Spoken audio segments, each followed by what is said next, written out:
Hello everyone and welcome to the first game we'll be covering from the World Rapid Championship. The game just ended and I believe it's one of the first games on the top boards that finished, lasted only 25 moves in today's day and age. Definitely can be considered a miniature. Maybe in the old days, okay, maybe it was 15 moves, maybe some 20 moves. But nowadays when, sometimes the first 20 moves, it's all even theory. 25 moves, I believe, can still be considered a miniature. And we have a very nice clash between US Grandmaster Sergey Erenburg, who this is the first time we're featuring him on the channel, and not a lot of info about him online. This year he did win the Virginia State Championship with a spectacular result of 6 out of 6, and he also tied for first place in the US Chess Masters Championship in 2018, not this year.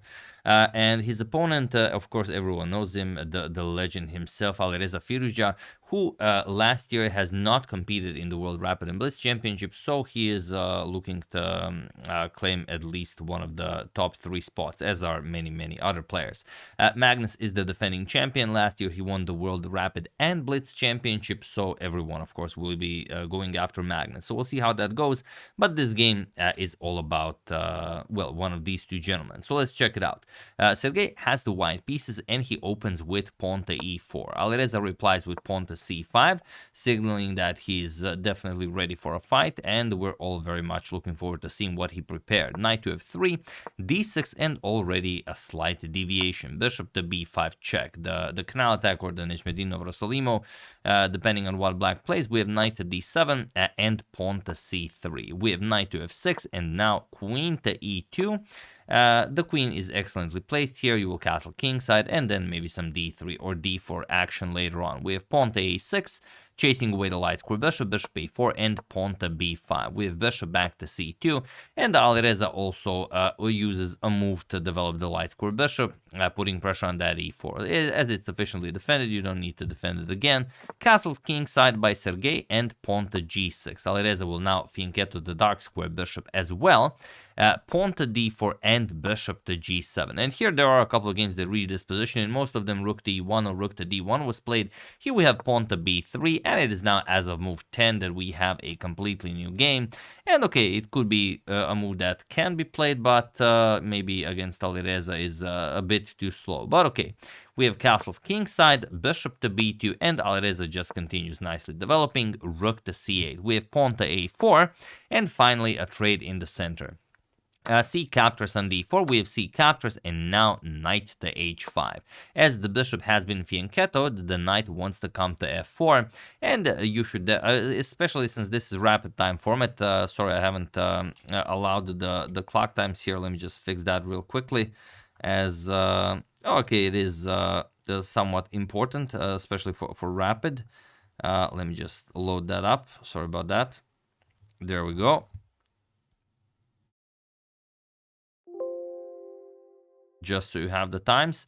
And okay, they're playing very quickly. Sergey even playing faster. He's still above 14 minutes, and he should play pawn to g3 here. It's a rapid game, so you don't have all the time in the world. It's better to be safe here. But he goes for a captures on b5, seemingly winning a pawn, but not on Alireza's watch. Alireza goes knight to f4, attacks the queen, and now the queen has to move. You cannot keep the queen on this diagonal. We have queen to d2, attacking the knight, and now bishop to h6, now threatening some nasty discoveries, and the real threat, of course, everyone sees that, knight h3 check will win the queen.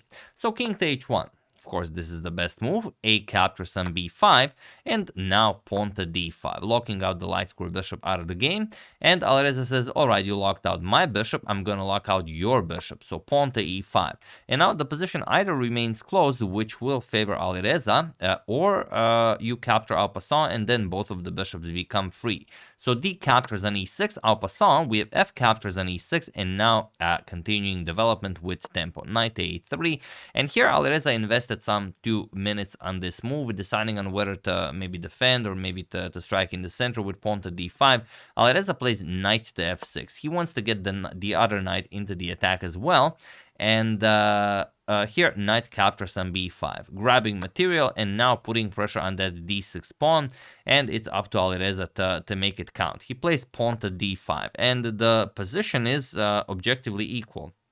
The problem is Sergey already has below 3 minutes on the clock, and he doesn't continue in the best way possible. There are a couple of ways you can continue this, like pawn to g3, maybe you play knight to e5, or even just straight out bishop captures, queen captures, and knight to d6. This is also playable, but it looks, I mean, it still looks kind of ugly. The bishop is still, pointing towards that white king. The knight here is very dangerous. The queen, if the queen can come into the attack, also looks very strong, but for the moment everything is working out here for white. But after pawn to d5, e captures on d5 was played, and now Alireza's position is objectively winning if he plays it properly. He plays bishop captures on d5, which is the top move, and unfortunately for Sergey, there is not much that he can do here. What's the threat now? The threat of is, let's say, bishop rook to a7 is played. The threat is the simple bishop captures on f3, as the queen on d2 is undefended. So you really don't have nothing better than to capture the queen. But now a nice Zwischenzug, bishop captures on g2 with check, and after king to g1, only then you reclaim the queen. Let's say rook c captures, and you're up a full piece. And okay, those bishops look dangerous, and the rook is nicely positioned on the 7th rank, but there's nothing there. So that's the real problem. So queen to d1, meaning that the queen on d1 is now defended, but it doesn't matter. Feel free to pause the video and win the game brilliantly for Alireza while I give you a couple of seconds.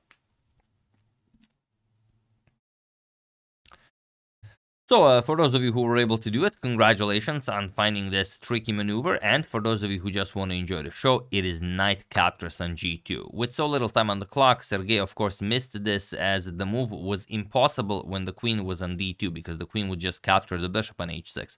But now with the queen on d1, it is very, very much playable. And the problem is that there's nothing better than to capture the knight. It's pretty much the only move you have. So king captures on g2 was played, and now knight to h5, opening up another attack on the knight on f3. So knight to d4, knight b to d4, as this one is pinned, of course, guarding the knight. And now a very, very simple move by Alireza. There are many moves you could play. You could capture on f3 right away. You could play queen to g5 check. Everything is possible. But Alireza just plays rook captures on c2, and he was in this position on move 24, not 25. Sorry, I've misled you. That Sergey Erenburg resigned the game, as there is nothing more to be done here. Brilliant, brilliant victory for Alireza. And the problem is you can capture with the knight, you can capture with the queen, doesn't really matter. The move is the same. Queen to g5 with check, and you have two options. You either go king h3, and then it's knight f4 check. It's mate in 1. The king has no squares. Or after queen to g5 check, you move the king to h1, but now the knight is undefended. And of course, you don't capture with the bishop, you capture with the rook. And that's it. That's all there is. You can give one more check, but then even a nice block with the rook opens up a discovery from the bishop, and after f3 you're just gonna pick up the queen. And if you don't give this check, well, how are you defending your position?